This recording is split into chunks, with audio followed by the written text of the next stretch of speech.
You so motherfucking sexy bitch. New album review, Let Me Fly by Rob 49. It's your boy T, and for the next few minutes y'all chilling with me. And we back with another album review. Today, we're gonna be reviewing Rob 49, Let Me Fly. So, Rob 49, Robert Coleman Thomas. What makes this rapper unique? Number one, he has a very deep baritone, booming voice, very high energy rapping style. The most similar rapper that he kind of remind me of would be NBA YoungBoy, right? And I think a lot of it has to do with one, both of them were from Louisiana, so they kind of share similar styles and energy, right? If you're an NBA YoungBoy fan, more than likely you're gonna like Rob 49. The first time I heard about Rob 49, now it's been about 2 years ago, because it was on Travis Scott's album Utopia with Utopia Twins. Now, at the time, I had no idea who this dude is. It was literally the first time I'm seeing this dude name, and it was on the Travis Scott album. I then saw him pop up again. I was listening to a Skrilla album. It was that song, Fuck Me on That Money. That was the second time I saw him. I saw him again on TikTok. Y'all know that song, What the Hell? What the Helly? What the Helliante? Which, granted, at first I heard it, I was literally like, man, what the hell is this? It grew on me. And I'm going to talk about some more about that song later, but the song did grow on me. While I think he's had a lot of mixtapes and maybe even an album in the past, technically, this is his first studio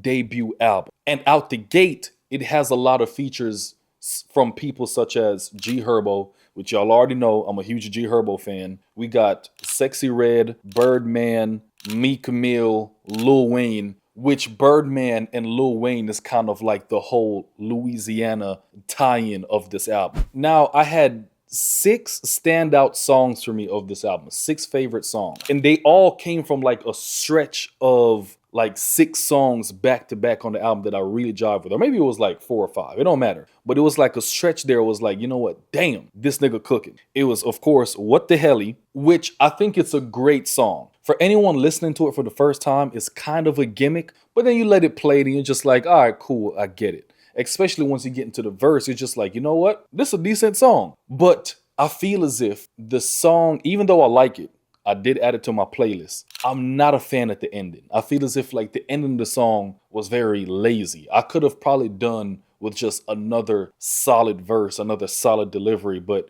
we got that lazy ass ending. What the helly, what the helly on, what the helly berry. It just feels a little bit out of place, seeing as like how good the rest of the song is. I love the song Swerve and the back and forth energy that we're getting from Rob and G Herbo. Loved Pick Your Poison, and low key didn't think that this would make it to one of my top songs, but So Sexy with Sexyy Red and somebody that I found out about on this album, and hopefully I'm not butchering his name, YTB Fatt. I really like the chorus and the back and forth between Rob and Sexyy Red. The whole, you so motherfucking sexy bitch, and then she's in the back like, yeah, I know. And then this nigga YTB Fatt comes in on the second verse. I jack off every time you post a pic on IG. At first I was like, man, what the hell? But once I played it again, I was just like, you know what? Low key, it worked. Other songs I really like being JetWifi and Where I'm From. My least favorite song on the entire album would have to be Higher What. And I think that's the one that had that Quavo verse or feature. Granted, I don't think it's necessarily a bad song per se. I just don't think the use of the sample was that great. And in some parts of listening to the song, I feel as if like the sample and the rest of the song were kind of like in a clash for attention. So it didn't necessarily work for me. Now, what are things that I like as a whole about this album? Number one, I feel as if his delivery, kind of like that NBA YoungBoy-esque delivery, and his accent goes really good together. Really hand in hand. Love it 100%. I kind of liked on this album that all the songs flow together. They all have a similar sound profile without sounding like each other, without sounding repetitive. As for things I didn't like, it wasn't really much. But there's two things I do want to point out, because I'm definitely going to be tapping in, and I want him to do these this one specific thing. Even though every song on the album goes together, right? I'm hoping that he can produce a world to get immersed in instead of just dropping a whole bunch of songs on an album. Damn near like a concept project to where, like, you know, drop us into a world. I want every song to maybe tie into another song or put skits in between to build the atmosphere of the album, and I think that would have made it just that much better for me. Now, this one I might get jumped for, but some of y'all, especially the older subscribers, might know exactly what I'm talking about. Rob 49 is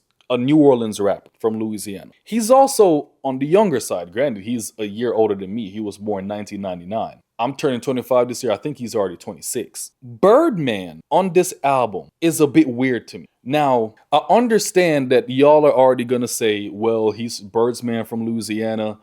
He's from Louisiana, so it makes perfect sense. Yes. But Birdman has a history of being very manipulative and untrustworthy towards like the people that he work with and his artists. Now, I know that he's not necessarily signed to Birdman, but Birdman was saying like, oh, you up next for Louisiana, like here's a key to the city type deal, right? Kind of like co-signing him, and he's not really all over this project, but he's featured multiple times on the project. I don't know, just given the history that Birdman has by shady deals with different rappers such as like Tyga, T-Pain, Bangladesh, or the most famous instance would be in Lil Wayne and the whole tie-ups that he had with Lil Wayne to where he couldn't drop the Carter 5 for so many years because of Birdman. You see what I'm saying? It's kind of like all these interactions just seems very weird. It seems very predatory-esque. So yes, even though Rob 49 is from Louisiana,